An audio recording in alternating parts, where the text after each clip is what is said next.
윤석열 당선자 인수위원회가 출범했습니다. 앞으로 50여일간 새 정부 밑그림 가다듬게 될 텐데요.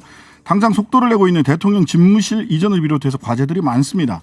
국민의힘 정미경 최고위원 연결해서 현안 몇 가지 진단해 보도록 하겠습니다. 안녕하세요. 네, 안녕하세요. 네네. 대선 바로 다음 날 연결을 했었고 9일 지난 후에 다시 우리 정 최고위원님과 이렇게 말씀 나누게 됐습니다. 감사합니다.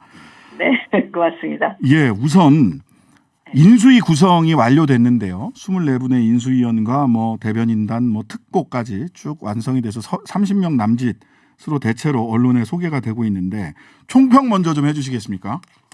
일단은 그 인수위원장을 안철수 후보께서 하신 거잖아요. 네. 네, 그렇기 때문에 그건 되게 그 통합의 상징적 의미가 있고, 네. 그 대선 전에 했던 우리 윤석열 당선인의 그 약속 지킴, 이게 국민들께 전달됐다. 저는 그렇게 봅니다. 네. 자, 안철수 위원장을 기용함으로 인해서 통합의 이미지를 줬다. 그런데 또 언론에서 이렇게 분석한 거를 쭉 보니까 이거 서오남 서울대 출신 50대 남자 인수위 아니냐. 예. 그리고 산무다 여성 20, 30대 청년 이렇게가 없는 거 아니냐. 그다음에 부동산 특위 부동산 요 세 가지가 없다. 요런 박한 평가도 있습니다. 이 부분은 어떻습니까?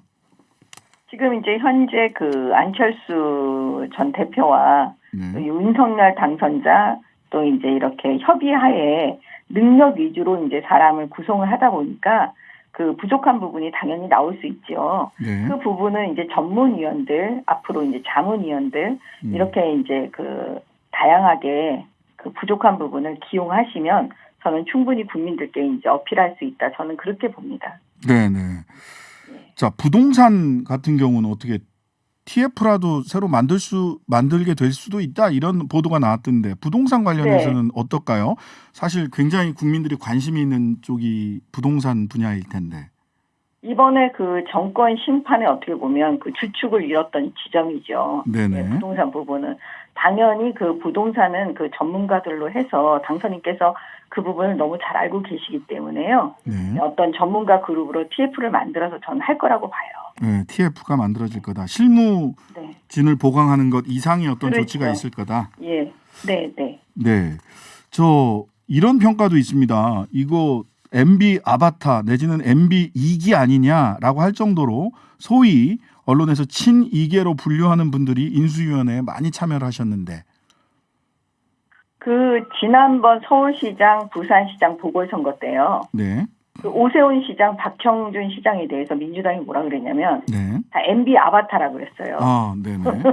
MB 아바타라고 또 프레임을 씌웠거든요. 네네. 근데 결국에는 그 부산 시민들과 서울 시민들이 선택을 하신 거거든요. 네. 그럼 뭐냐면 그 민주당의 그 프레임은 틀렸다, 잘못됐다. 네. 라고 저는 보는 거죠. 이번에도 마찬가지인 거죠. 네네. 또 억지로 뭔가 프레임을 씌우면서 하는 거죠. 사실은 결과적으로 정치인들은 계속 변화하기 때문에 네. 과거에 그가 무엇을 했든 간에 지금의 현지에서 어떤 능력이 있느냐 그걸로 아마 평가받고 이번에 그 윤석열 당선자와 안철수 전 대표가 그런 협의 끝에 발탁했다고 보기 때문에 그건 국민들께서 이미 아실 거라고 저는 봅니다. 네네. 자, 대통령과 당선인 첫 만남이 4시간 전에 불발되는 이례적인 일이 있었습니다. 이런 저런 이유가 왈가왈부 이런저런 분석들이 있는데 지금 우리 정미경 최고위원께서 파악하고 있는 바 도대체 뭐가 실무적으로 협의가 잘 안 됐길래 공식적으로 실무 협의가 잘 안 돼서 연기했다라고 얘기가 나왔으니까 어떤 협의가 잘 안 된 것으로 보고를 받으셨나요? 저희는 보고받진 않고요. 네네. 그냥 여기저기 저희들도 정보가 이게 가짜 내용인지 진짜 내용인지 알 수 없는 얘기들이 되게 많이 나오고 있고요. 네네. 그 결렬됐을 때 아마 가장 중요한 부분은 서로 얘기를 안 했을 거예요. 예의상. 네. 근데 이제 제가 미루어 짐작컨대 네. 사실은 지금 그 청와대 측에서 요구하는 게 저는 더 많을 거라고 봐요.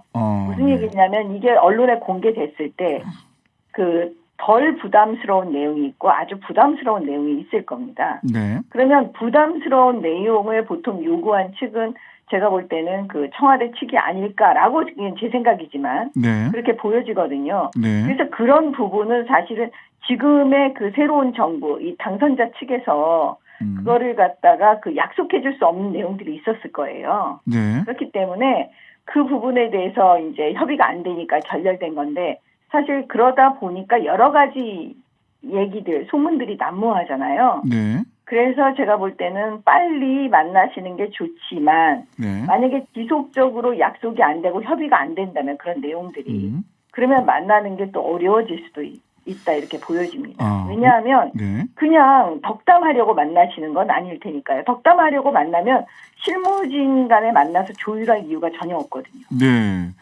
그 오늘 그 청와대에서 문재인 대통령은 청와대 문은 언제든지 열려 있다.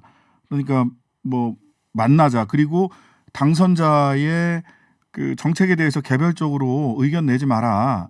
이렇게 입단속하면서 손을 내밀었어요. 오늘까지 손을 내민 것으로 보이는데 당선자께서도 뭐 곧 그러면 어떤 형식과 언제쯤 어떤 형식으로 만나는 게 좋을지 우리 최고위원님 의견 어떠십니까?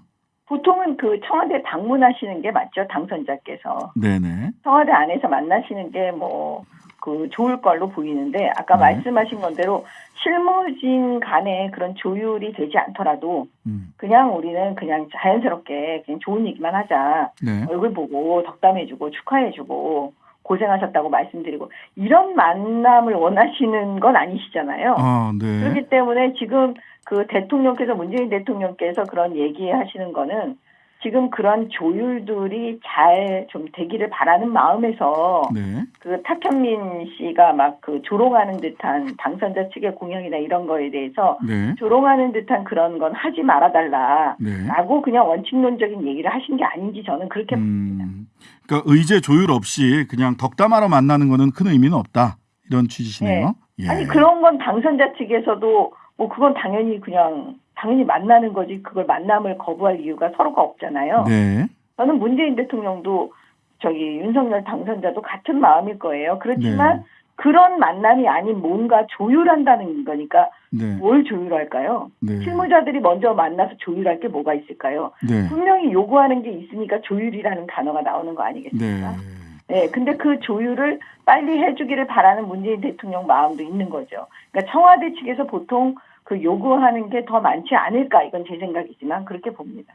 근데 그 오히려 언론에 드러났던 것들은 MB 사면 그다음에 한국은행 총재를 비롯해서 각 공공기관 인사 중단 내지는 협의 등 해서 인수위 당선자 측에서 지금 대통령에게 요구하는 사항이 더 많은 것처럼 일단 언론에는 외부로 드러난 거는 그렇습니다.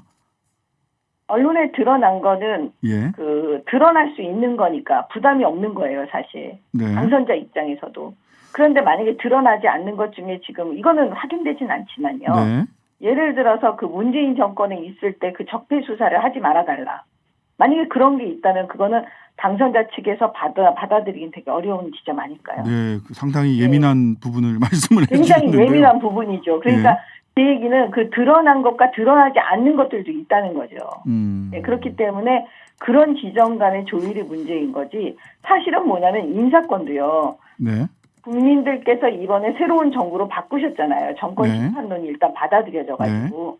그러면 사실 지금 인사권을 한다는 건 의미가 없는 거예요. 네. 국민들 뜻에 순종하는 게 아니잖아요. 네. 그거는 인사권은 약간 그거는 새로운 정부에게 넘겨주는 게 저는 어떻게 보면 그냥 지금까지 해왔던 여러 가지 그 도리나 도의가 아닐까 그렇게 생각하는데 네. 만약에 그런 인사를 강행한다 그러면 그거는 알박기이고 그거는 국민들께서 보시고 있고 바로 또 다음에 오는 지방선거가 있기 때문에 그것 또한 심판의 대상이라고 보거든요. 네, 알겠습니다. 자, 우리 정비용 최고위원님 19대 때 국방위원회 계셨었죠. 예. 예. 자, 용산 국방부청사를 대통령 집무실로 사용하는 것에 대해서 뭐 논란이 많습니다. 우리 정비용 최고위원님 어떤 의견이십니까? 물론 찬반 양론이 다 있을 수 있는데 사실 청와대 이전은 일단은 그거는 결단의 문제인 것 같아요. 왜냐하면 문재인 대통령께서도 그 강화문 집무실을 하겠다고 하셨는데 지키지 못하셨잖아요. 네. 그것도 지금처럼 찬반 양론이 많아서 일단 청와대 안에 들어가서 검토해 보겠다 뭐 이러시지 않았을까요? 1년 6개월 정도 검토했죠. 그러고 안 된다라고 설명을 하셨는데. 그리고 안 된다 그렇게 하신 거잖아요. 네. 그러니까 지금도 결국은 마찬가지 논쟁이 계속 되는 거잖아요. 그러니까 네. 이거는 이 윤석열 당선자의 결단의 문제인 것 같아요. 그리고 일단 결단을 했으면 과연 그게 광화문에 있는 외교부 청사냐 아니면 이제 용산이냐 이렇게 대안이 국방부냐. 떠오르는데 국방부냐 그것도 이제 또 검토해서 저는 선택의 문제라고 보거든요. 근데 네. 설사 용산이 된다고 해도 저는 찬성하는 입장이에요. 왜냐하면 거기 구청사가 있고 신청사가 있으니까 네. 그 일부만 어떻게 해서 사용한다 이러면은 비용도 많이 줄일 것 같고요. 그다음에 또 하나는 뭐냐면 이번에 지금까지 이제 국방부를 제가 보면 이번에 우크라이나 그 러시아 전쟁에 대비했을 때 과연 새로운 현대 전쟁에 대비해서 국방부가 제대로 가고 있는지 네. 이번 기회에 한번 점검할 수도 있어서 너무 좋다. 좋은 기회다라고 볼 수도 있는 거거든요. 네. 저는 긍정적인 측면만 보면. 네. 그렇기 때문에 저는 결단의 문제니까 결단을 심사숙고 끝에 결단을 했으면 그걸 국민들께 설득하고 그다음에 바로 나가야 된다. 저는 그렇게 봅니다. 네, 알겠습니다. 지금까지 정미경 국민의힘 최고위원이었습니다. 감사합니다. 네.